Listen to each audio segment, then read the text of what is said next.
በስመ አብ ወወልድ ወመንፈስ ቅዱስ አሐዱ አምላክ። ኅዳር 24 በዚህች ቀን በእግዚአብሔር ዙፋን ዙሪያ የሚኖሩ የ24ቱ ካህናተ ሰማይ የበዓላቸው መታሰቢያ ነው። እሊህም ሥጋ የሌላቸው ረቂቃን የእውነት ካህናት የሆኑ ከቅዱሳን ሁሉ በላይ የሆኑና ከሰማይ ሠራዊት ሁሉ ከፍ ከፍ ያሉ ናቸው። እነርሱም ለእግዚአብሔር ቀራቢዎች በመሆን ለሰው ወገን የሚማልዱ ከእጃቸው ውስጥ ካለ ማዕጠንት ጋር እንደ ዕጣን የቅዱሳንን ጸሎት የሚያቀርቡ ናቸው።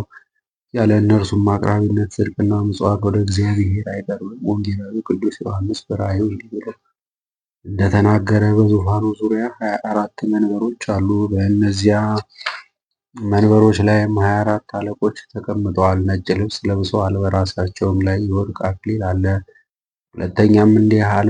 ሌላም መልአክ መጥቶ በመሠዊያው ፊት ቆሞ የወርቅ ጽንሐ ይዟል። በመንበሩ ፊት ባለ በወርቁ መሠዊያ ላይ የቅዱሳንን ሁሉ ጸሎት ያሳርግ ዘንድ ብዙ ዕጣን ሰጡት። የዕጣኑም ጢስ ከቅዱሳኑ ጸሎት ጋር በዚያ መልአክ እጅ ወደ እግዚአብሔር ፊት አረገ። የነበረ የሚኖር የአማልክት አምላክ እግዚአብሔር ቅዱስ ቅዱስ ቅዱስ ነው እያሉ በመዓልትና በሌሊት ዕረፍት የላቸውም። እሊህም እንስሶች ለዘላለሙ ሕያው ለሚሆን በዙፋን ላይ ለተቀመጠ ለሱ እንዲህ እያሉ ክብር ምስጋና አቀረቡ። እሊህ 24ቱ አለቆች አክሊላቸውን በዙፋኑ ፊት አውርደው ለዘላለሙ ሕያው ለሚሆን በዙፋኑ ላይ ለተቀመጠ ለእሱ ሰገዱለት። አክሊላቸውንም ወደ ዙፋኑ ፊት ወስደው አቤቱ ፈጣሪያችን ኃይልና ምስጋና ክብር ለአንተ ይገባል ይሉታል። አንተ ሁሉን ፈጥረሃል፣ የተፈጠረውም ሁሉ በአንተ ፈቃድ ይኖራልና። እነርሱ በእግዚአብሔር ዘንድ በባለሟልነት እጅግ የቀረቡ መሆናቸውንና ስለ ሁላችን የአዳም ልጆች ስለሚለምኑና ስለሚማልዱ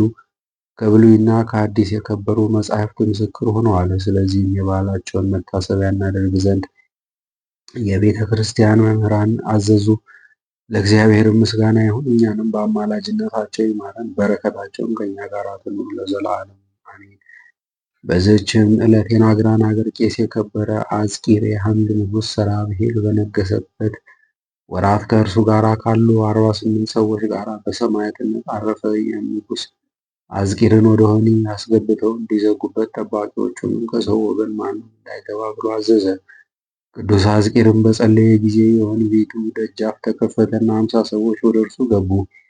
እርሱም በአብ በወልድ በመንፈስ ቅዱስ ስም አጠመቃቸው። ንጉሥ ሰራብሄልም በሰማ ጊዜ በወህኒ ቤት አውጥተው ወደ ሌላ ሀገር እንዲወስዱት አዘዘ። በጉዞም ላይ ስሙ ኪርያቅ ከሚባል ሰው ጋር ተገናኘ።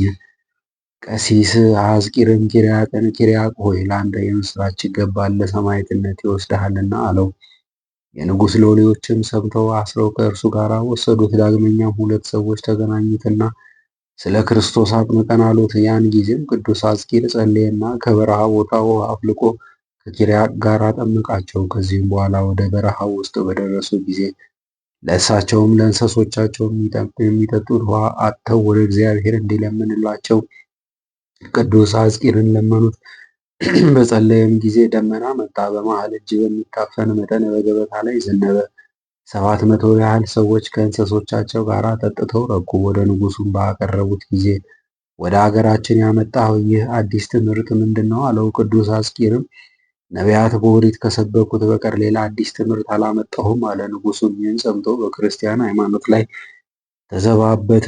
ከአይሁድ መምህራንም አንዱ ተነስቶ እንዲህ አለ። ጌታዬ ሆይ ወደ አገሩ እንዲወስዱትና በእንጨት ላይ ሰቅለው በሕይወት ሳለ በእሳት እንዲያቃጥሉት እዘዝ አለው። ንጉሡም እንደ አይሁዳዊው ቃል አዘዘ። ወደ ናግራን አገርም ባደረሱት ጊዜ በእንጨት ላይ ሰቅለው ከበታቹ እሳትን አነደዱ። ቅዱስ አዝቂርም ወደ ጌታችን ጸለየ። በዚያንም ጊዜ ከማሰሪያው ተፈቶ ከእሳት ውስጥ በደህና ወጣ። አይሁድም በደንጊያ እንውገረው ተባብለው በወገሩት ጊዜ ደንጊያዎች ተመልሰው ከአይሁድ የሚበዙትን ገደሉ። ከተረፉትም ሰይፍን አንስተው የቅዱስ አዝቂርን ራስ ቆረጡ። ምስክርነቱንም ፈጽሞ የሰማዕትነት አክሊልን ተቀዳጀ።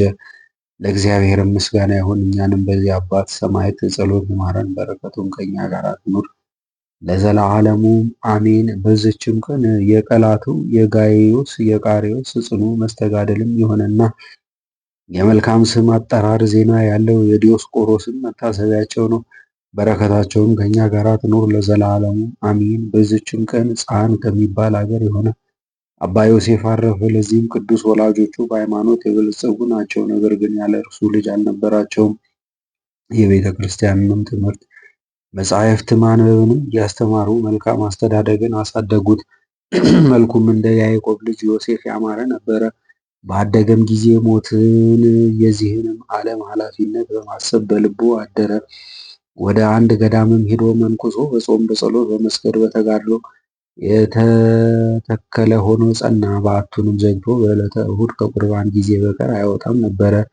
ዜናውን በተሰማ ጊዜ ከእርሱ በረከቱን ይቀበሉ ዘንድ በአገር ዙሪያ ያሉ ሰዎች የሚመጡ ሆኑ። አባቱና እናቱም የልጃቸውን ወሬ ባጡ ጊዜ እርሱን ያገናኛቸው ዘንድ ወደ እግዚአብሔር እየለመኑ ነበር። ወሬውንም በሰሙ ጊዜ ስለ ልጃቸው መገኘት እንዲጸልይላቸው ወደ እርሱ ሄዱ። እርሱ ልጃቸው እንደሆነ አላወቁምና። ሰውም ገለል ባለ ጊዜ ልጃቸው መሆኑን ራሱን ገለጠላቸውና ለማንም እንዳይናገሩ አዘዛቸው። እግዚአብሔርም ድንቆች ተአምራትን የማድረግ ሀብትን ሰጠው። ሰይጣን እስከቀናበት ድረስ ወደ አገረ ገዢውም ሄዶ ይህ መነኩሴ ዮሴፍ ብዙ ገንዘብ እንዳለው አስመስሎ ነገር ሰራበት። መኮንኑም በሰንሰለት ማሰሪያዎች አሰረው። በማግስቱም ማሰሪያዎቹ ከላይ ወደ ምድር ወድቀው ተገኙ። መኮንኑም አይቶ ደነገጠ። ለቅድስናውም ተገዥ ሆነ።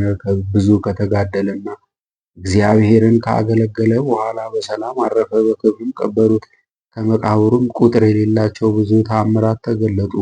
ለእግዚአብሔር ምስጋና ይሁን፣ እኛንም በጸሎቱ ይማረን፣ በረከቱም ከኛ ጋር ትኑር ለዘላለሙ አሜን።